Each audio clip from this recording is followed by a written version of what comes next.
Bapak, Ibu, dan Saudara yang dikasihi Tuhan, selamat pagi, selamat bertemu kembali dalam program Repa, Renungan Pagi GKJ Mino Martani. Hari ini kita akan membaca dan merenungkan firman Tuhan yang terambil dari kitab Ulangan pasal 6, ayat 16-19. Sebelumnya marilah kita berdoa. Ya Tuhan, berkatilah kami, jika sebentar lagi kami akan membaca dan merenungkan firman-Mu. Kiranya firman yang kami renungkan menerangi mata hati dan pikiran kami, dan menuntun langkah kami dalam hidup sehari-hari. Dalam nama Tuhan Yesus kami berdoa. Amin. Ulangan pasal 6 ayat 16-19 demikian.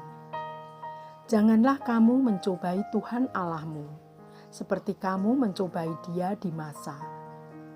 Haruslah kamu berpegang pada perintah, peringatan, dan ketetapan Tuhan Allahmu, yang diperintahkannya kepadamu.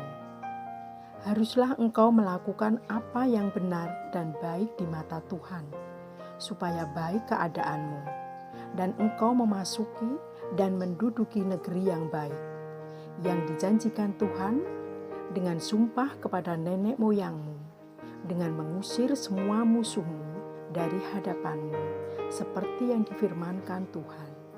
Amin.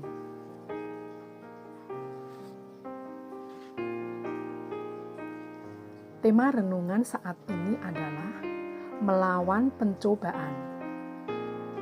Bapak, Ibu, dan Saudara yang terkasih di dalam Tuhan, hidup yang telah kita jalani, yang sedang kita jalani, dan yang akan kita jalani dapat menjadi godaan bagi orang lain. Dalam arti dapat membuat orang lain jatuh dalam dosa.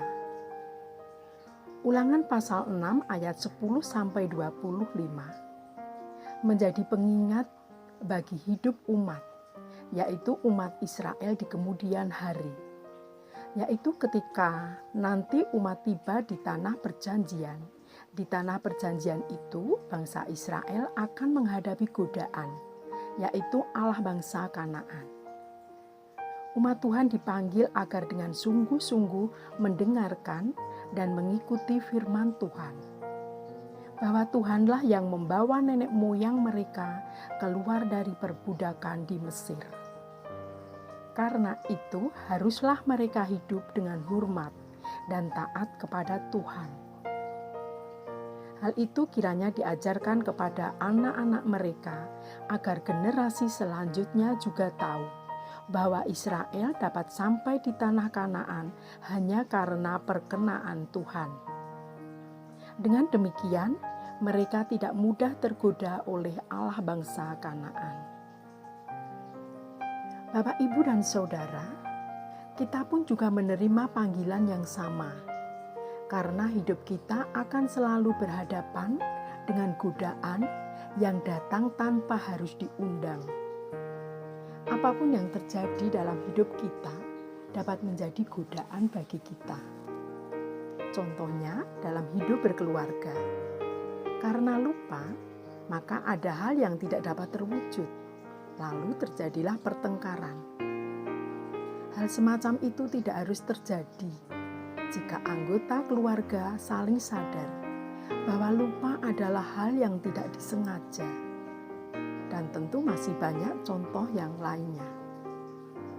Oleh karena itu, sadar bahwa godaan selalu mengintai kita, bahwa kadang melalui hal-hal sepele. Maka kita perlu untuk terus memohon agar Roh Kudus menolong dan menuntun kita. Dengan demikian kita dapat memenangkan setiap godaan yang datang. Amin. Demikian Bapak, Ibu, dan Saudara, renungan hari ini. Selamat beraktivitas, teriring berkat Tuhan.